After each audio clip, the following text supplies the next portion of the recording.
এই 10 নম্বর আয়াতে কারীমা আল্লাহ রাব্বুল আলামিন বলতেছেন ইন্নামাল মুমিনুনা ইখওয়া ইন্না নিশ্চয় মাল মুমিনুনা দুনিয়ার জমিনের মধ্যে হে মুসলমানরা তোমরা দেখবা দুনিয়ার জমিনের মধ্যে অসংখ্য মুসলমান আছে দুনিয়ার জমিনের মধ্যে অসংখ্য মুসলমান হবে দুনিয়ার জমিনের মধ্যে অসংখ্য মুসলমান থাকবে কিন্তু আমি আল্লাহ পাক রব্বুল আলামিন এই আয়াতে কারীমার মধ্যে নির্দিষ্ট করে ওই সকল মুমিন বান্দাদেরকে ইঙ্গিত করে বলছি নিশ্চয় যারা মুমিন বান্দা যারা মুসলমান তাদেরকে বলে নেই যারা মুসলমান তাদেরকে বলে নেই আল্লাহ পাক বলতেছেন নিশ্চয়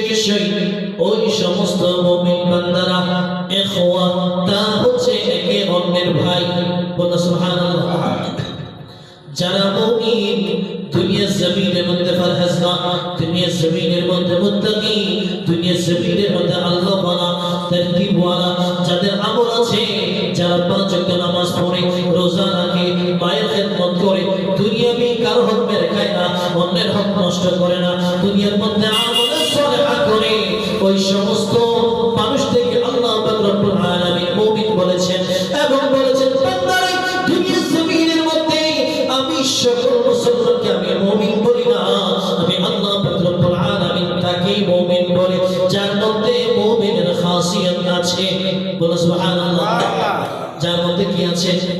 মুমিনের খাসিয়াত আছে তো আল্লাহ পাক জাল্লা শানু বলতেছে ওই সমস্ত মুমিন বান্দারা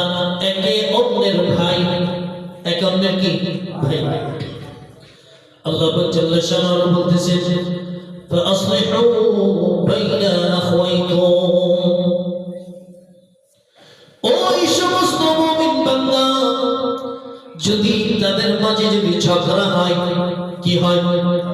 অনেক সময় ঝগড়া হয় না অনেক সময় ঝগড়া হয় কথা একে অন্যের উপরে ঝগড়া করে কথা বলি কখনো কখনো কারো আওয়াজ বড় হয়ে যায় কারো আওয়াজ এতই বড় হয়ে যায় যে মানুষ লোক সমাগম হয়ে সেখানের মধ্যে একত্রিত হয় ঠিক কিনা আছে কিনা নাই